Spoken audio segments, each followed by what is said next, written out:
The moon on her chest. Friday. The staff room was old and tired. Paint peeled from the walls in strips. A refrigerator grumbled in the corner, overdue for replacement, but there was no money for that. The room smelled of stale coffee, disinfectant, layered with something harder to name. This was meeting day. They gathered round the table with clipboards and intake sheets, already bracing themselves. Too many dogs, not enough space, not enough homes, the same numbers, the same impossible balance. I see that Shepherd Mix is back again. A pause. This is the third time. You know what that means.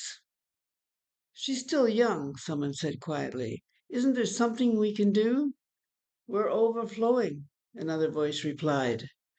5 new strays came in this week alone. Silence settled over the table. The sentence trailed off, unfinished. It's a shame, someone said. She's obviously had a hard time, still very nervous. Paper shifted. She's not housebroken, and the last return labored her untrainable. No one argued. She's marked for Tuesday. The meeting went on. Luna did not know this. She only knew that food came now without effort, that there was something in her body no longer braced itself for hunger. The ache in her belly began to fade. She had no pull towards the front of the kennel, no desire to greet, no urge to ask for anything.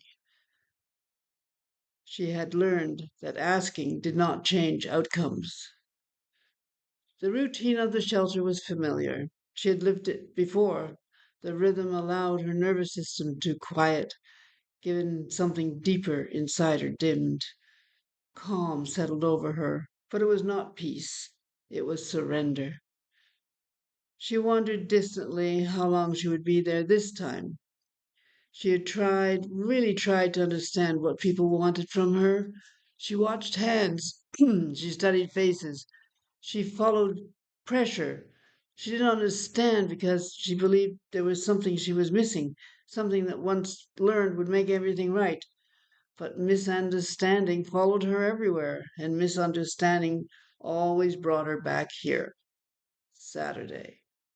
The shelter filled with voices and footsteps, people wandering the aisle, shopping, smiling. Hoping Hope moved from cage to cage, pausing briefly before moving on. The sign on Luna's kennel said, not housebroken, not good with kids, hard to train. People stopped, they read, their expression shifted, subtle but final. They walked on. Luna did not raise her head. Sunday. Only volunteers came. The building was quieter, sounds echoing more than usual. A young man pushed a mop bucket down the hall, whistling softly, unaware of the lives paused on either side of him. The mop slid past Luna's kennel. She glanced up once, and then pressed herself tighter in the corner. The bars told her everything that she needed to know.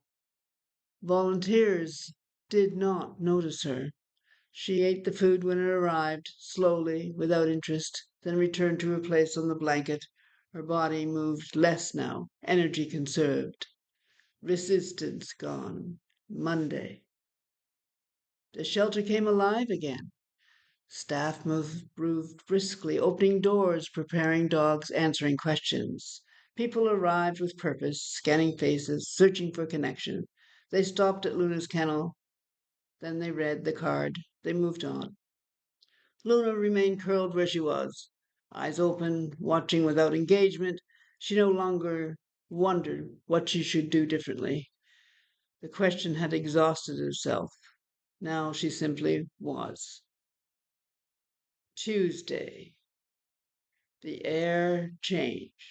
It carried a sharpness Luna recognized without understanding, anticipation, but not the kind that led to food or walks.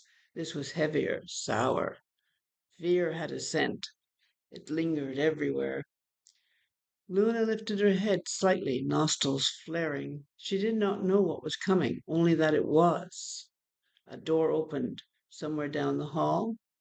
Luna lowered her head back onto her paws and waited. Still, quiet, waiting without expectation, because expectation had taught her how to hurt. In a dream, the world opened.